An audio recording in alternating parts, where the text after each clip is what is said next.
그래서 오늘 본문 가운데 우리는 바로의 파격적인 제안을 볼 수 있어요. 굉장히 좋은 조건들이죠. 근데 오늘 말씀은 계속 and를 통하여 접속사로 계속 이어지는 본문이에요. 바로가 너희는 아버지와 너희 가족을 이끌고 내게로 오라. 내가 너에게 애굽의 좋은 땅을 주리니 너희가 나라에 기름진 것을 먹으리라. 그대로 이루어진 모든 명령들 있잖아요. 계속 and. 그 히브리어로는 와우 연속법이라고 말해요. 그것 자체는 뭐냐면 매우 신속한 의미, 그리고 매우 분명하게 약속되어진 것을 말할 수 있고요. 계속 연속적으로 마치 바로가 계속해서 모든 일을 형통하게, 그리고 매우 신속하게, 그리고 많은 것을 해주는 것처럼 그려지는 본문이에요. 그렇죠. 실제로도 이 안에는 그 바로의 약속은 매우 분명하고 계속 이어질 거라는 그런 측면들을 보여주고 있는데, 오늘 본문 보면서 좀 연상되는 장면이 있지 않아요? 이 바로의 행위에서 그 보디발이 생각나지 않아요? 보디발이 그 요셉 안에 하나님께서 형통케 하심을 보고, 하나님께서 그와 함께 하심을 보고 그에게 모든 것을 권리를 다 주되 자기 집의 양식 외에는 그보다 더 높은 것이 없다라고 말하면서 그를 가장 높은 위치에 세우잖아요. 그래서 그런 어떤 보디발의 모습들이 연상되게 생각이 되는데, 사실은 오늘 이 본문을 대하는 이스라엘 백성의 입장에서는 되게 이 바로의 모습이 자신들이 봐왔던 바로의 모습과는 너무나 다른 모습이었어요. 되게 이렇게 변덕스러운, 마치 보디발이 처음에는 그에게 요셉에게 선대하였지만 나중에는 그가 얼굴빛을 돌리고 그가 정말 전혀 다른 사람으로 변화되었던 것처럼, 어쩌면 이 모습 안에서 정말 이 바로 왕이 이렇게 큰 많은 약속을 하지만 결국 그가 변덕스럽고 조건에 따라서 언제든지 이 요셉과 그의 자손들에 대해서 다르게 태도를 취할 수 있는 가능성이 충분히 있는 그런 존재라는 것에 대해서 생각해 볼 필요가 있어요. 그런 면에서 볼 때 요셉은 이 바로에게 잘 보이고, 바로에게 어떻게 해서 자신들의 가족들이 안착하려고 하는 어떤 인간적인 정치적인 계산을 해 나가는 모습으로서 요셉이 그려지지 않아요. 요셉은 사실은 오늘 바로가 이 명령을 내리기 전부터 고센 땅에 머물기를 결정하고 형들에게 이미 말을 해놔요. 이제 나중에 오면은 고센 땅에 머물 것을 말하고 있어요. 실질적으로 굉장히 이미 그는 정착지로서 자기 가문이 머물 장소로서 고센 땅을 이미 정한 것이죠. 이후 바로 앞에서도 자신들의 직업을 목축업이라고 말하라고. 왜냐하면 이집트 사람들은 목축업을 더럽게 여기기 때문에, 부정하게 여기기 때문에 자기의 가족들이 고센 땅에 머무는 거에 대해서 매우 합당하게 여길 거라는 것. 왜냐하면 그 당시에 고센 땅은 지금 되게 비옥한 땅이에요. 비옥한 델타 지역이라고 말하는, 나일강이 마지막에 삼각주라고 말하잖아요. 그 나일강이 흐르고 나서 거대하게 만들어 놓은 삼각주가 있는데 그 지역이에요. 그렇기 때문에 굉장히 좋은 땅이에요. 좋은 땅인데 이 땅은 이집트 수도와는 좀 떨어져 있거든요. 거리감이 있거든요. 그렇기 때문에 나중에 그가 돌아오는데, 사실 여기에는 그 요셉에게 있어서는 굉장히 지혜로운 결정이기도 해요. 왜냐하면 이 목축업이라는 것을 내세워서 그들이 비옥한 땅에 머물러서 실질적으로 그들이 필요한, 자기가 목축을 할 때 필요한 모든 조건들이 갖춘 땅일 뿐만 아니라 영적으로도 이 땅은 저 이집트 사람들과 섞이지 않고 자신의 가문을 지켜갈 수 있는 땅이라는 거예요.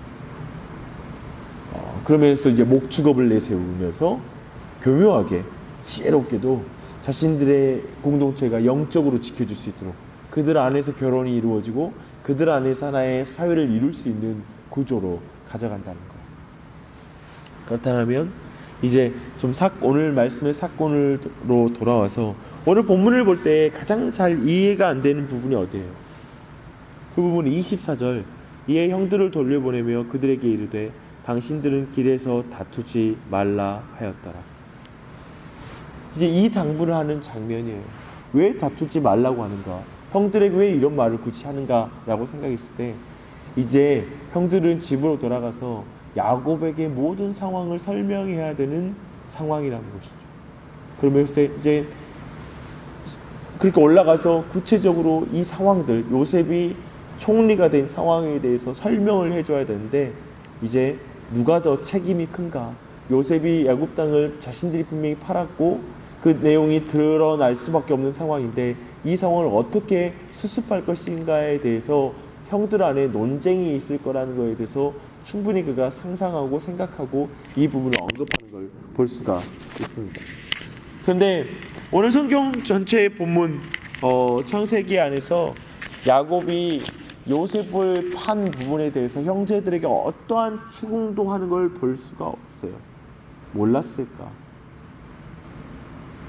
또한 이후에는 형제들 안에 결코 이 부분 가지고 서로 다투었다. 요셉에 대한 그 책임 추궁 때문에 서로 다투었다라는 본문이 나타나지 않아요. 그런 면에서 볼 때에도 오늘 24절의 내용은 요셉의 아주 깊이 있는 이해, 형제들의 상황 가운데 있는 깊이 있는 이해 가운데 나타내는 어제 우리가 나눴던 말씀대로 깊은 용서와 그 가정 전체 형제의 화목함과 하나됨을 지키려고 하는 구체적인 하나의 생각이라는 것을 볼 수가 있어요. 자신을 판 것에 대한 책임 추궁을 멈출 것을 부탁하는 장면이기도 하죠. 또한 이후에 아버지에게 어떻게 설명해야 될 것을 구체적으로 형들에게 말했다는 것을 우리는 27절 7절을 통해서 알 수가 있어요. 27절 그들이 또 요셉이 자기에게 부탁한 모든 말로 그에게 말하며 그들의 아버지 요셉은 요셉이 자기를 태우려고 보낸 수레를 보고서야 기운이 소생한지라. 그러니까 단순히 형들에게 서로 다투지 말라고 할 뿐만 아니라 아버지에 가서 이렇게 설명하십시오라는 말까지 구체적으로 지적해 줬던 거예요. 근데 그 안에 어떤 말이 있는지에 대해서 우리가 잘 알지 못하죠. 하지만 요셉이 충분히 이해할 만큼의 내용이었을 것이고 그 내용은 어제 우리가 살폈던 것처럼 하나님께서 자신을 그 땅에 보냈다.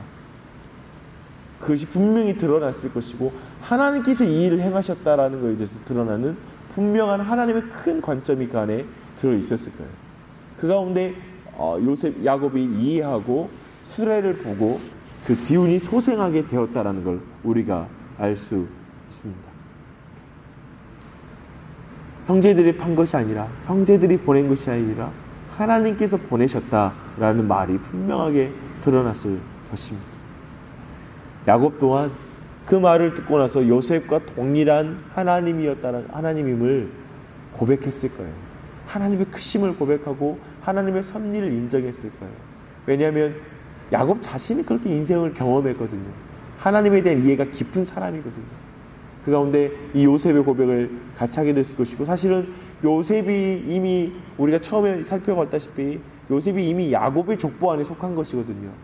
그래서 요셉이 경험하고 있는 모든 경험이 야곱 자신에게도 하나님에 대한 지식을 그 안에 담고 있는 내용이기 때문에 이 부분을 충분히 우리가 이해할 수 있을 것입니다. 이런 분명한 야곱 안에도 분명히 그 자식들을 요셉을 판 자식들에 대한 깊은 용서가 있다라는 건 46장 앞으로 있어 28절에 보면 46장 28절 보면 야곱이 유다를 요셉에게 미리 보내어 자기를 고센 땅으로 인도하게 하고 다 고센 땅에 이르니 뭐냐면 유다는 구체적으로 요셉을 판 사람이잖아요. 근데 야곱이 이 유다를 중용해요.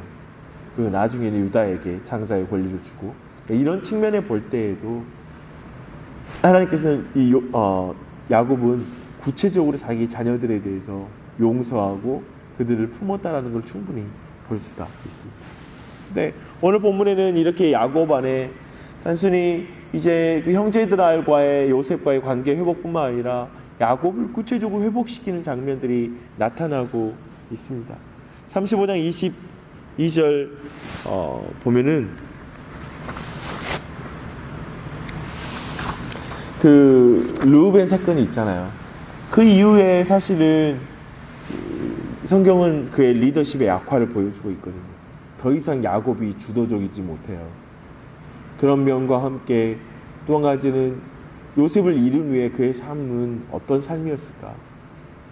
굉장히 그 뒤에는 별 사건 없이 르우벤 사건 이후에 요셉의 사건이 일어나거든요.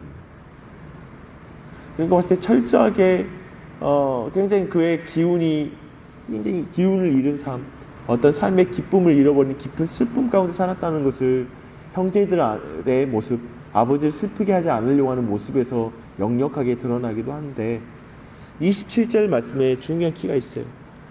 그가 야곱은 요셉이 자기를 태우려고 보낸 수레를 보고서야 기운이 소생한지라.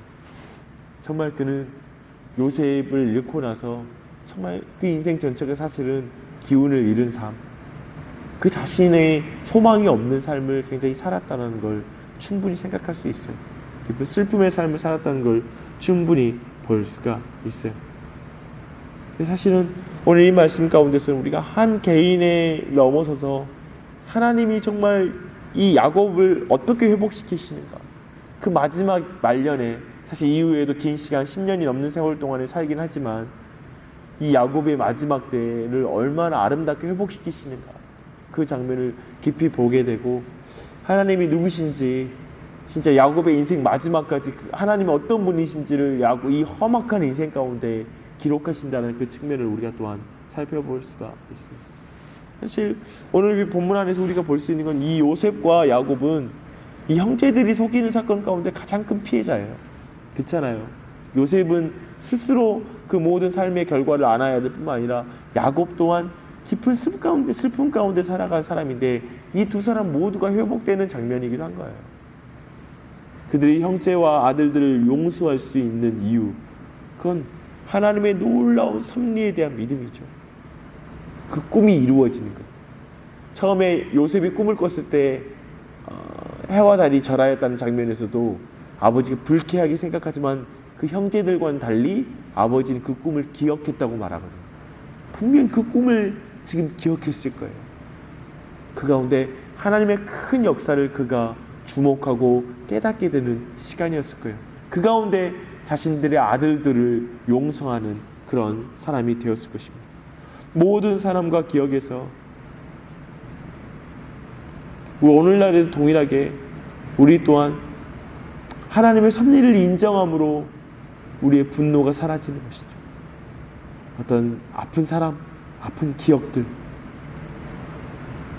배우자를 하나님의 손으로 인정할 때, 하나님의 섭리 가운데 하나님께서 배우자의 삶을 사용한다고 생각할 때 우린 배우자를 용서할 수 있고 그리고 그들을 품을 수가 있는 것이죠. 뜻하지 않는 상황이 하나님의 손임을 기억할 때 일상에서 인정하는 것은 굉장히 어려워요. 사실은 이런 모든 것, 뜻하지 않는 것이 하나님의 손이다, 모든 것을 하나님의 손으로 의식하는 건 우리가 정말 실제 삶에서는 매우 분노로 반응하기 쉽고 우리가 거기에서 정말 불평하기 쉽고 하는 상황이지만 우리 구체적인 일상에서 그걸 인정할 때 그것을 발견하는 것이 신앙의 꽃이에요. 그게 진짜 신앙이에요. 살아있는 신앙. 그래서 우리의 삶 가운데 하나님을 경험하는 삶은 정말 그 일상에서 그 의외의 사건 속에서 의외의 사람을 통하여서 하나님의 손길로 여기면서 내가 신앙으로 고백하며 감사함으로 받아들일 때 그것이 우리에게 정말 신앙을 새롭게 하고 기쁨을 만드는 그런 신앙의 내용이 된다는 것이죠. 단순히 이건 우리의 마음의 자세가 아닙니다. 믿음이에요, 믿음. 그래서 믿음이 없이는 기쁘시게 할 수 없죠, 하나님을. 생각을 할 때 우리 모두가 이 사실 정말 하나님의 손을 우리가 모든 상황 속에서 봄으로 말미암아 넉넉해지고 용서의 깊이가 넓어지는 그 믿음의 자리로 우리가 나아갔으면 좋겠습니다. 같이 하나하나 기도했으면 좋겠습니다. 우리 먼저 우리 이 시간 부부 관계를 위해서 기도했으면 좋겠는데요. 사람이 참 아파요. 가까이 갈수록 사람이 참 가시와 같죠. 그러나 철이 철을 날카롭게 하듯이 하나님은 사람을 통해 사람을 빚으십니다. 특별히 하나님께서는 우리 부부가 서로를 통해 예수님의 용서를 더 깊이 이해하고 용서의 깊이가 깊어지게 그렇게 인도하십니다.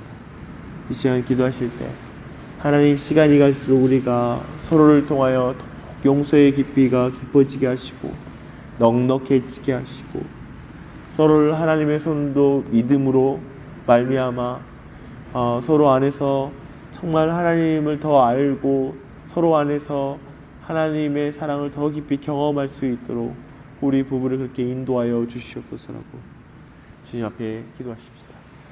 하나님 아버지, 오늘 이 시간에도 예수님의 이름으로 기도합니다. 아멘.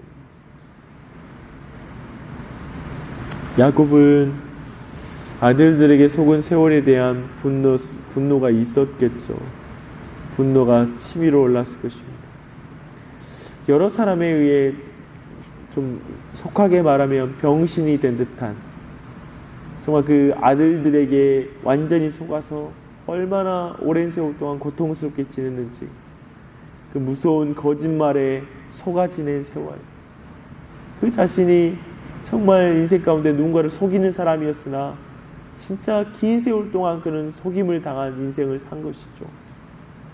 아마 모든 의지가 꺾여버린 자신의 시간을 누가 보상해 주겠습니까? 그런 인생에도 하나님이 회복케 하신 은혜가 임하였음을 우리가 보십시다. 그래서 28절에 보면 그는 족하도다 라는 말을 합니다.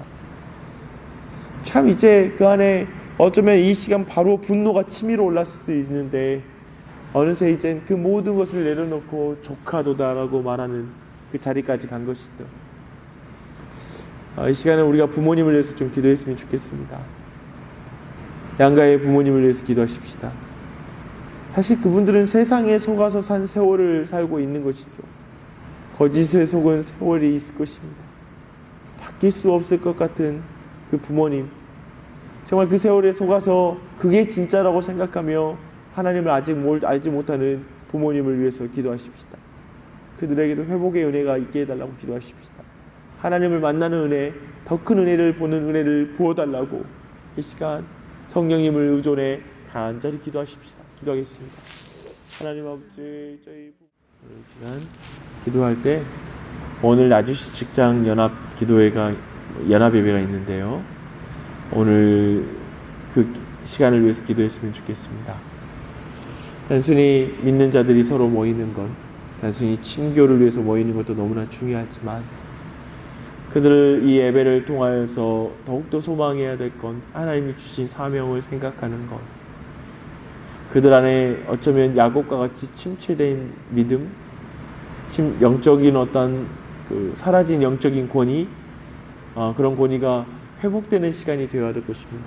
다시 하나님께서 우리 가운데 일하고 계심을 발견하는 시간이 되어야 할 것입니다. 그래서 그 예배 가운데 위해서 기도하고 이 시간에 정말 메시지를 나누는 사람, 그리고 그 시간을 인도해 나가는 모든 사람 안에 참 그 소망을 달라고, 하나님의 은혜를 그들에게 부어달라고 이 시간에 한 목소리로 기도하고, 우리 교회 또한 함께 동참하고 성도들 또한 그 일 가운데 함께하여서 하나님의 선을 이루어 나가는 일에 힘쓸 수 있게 해달라고 기도하겠습니다.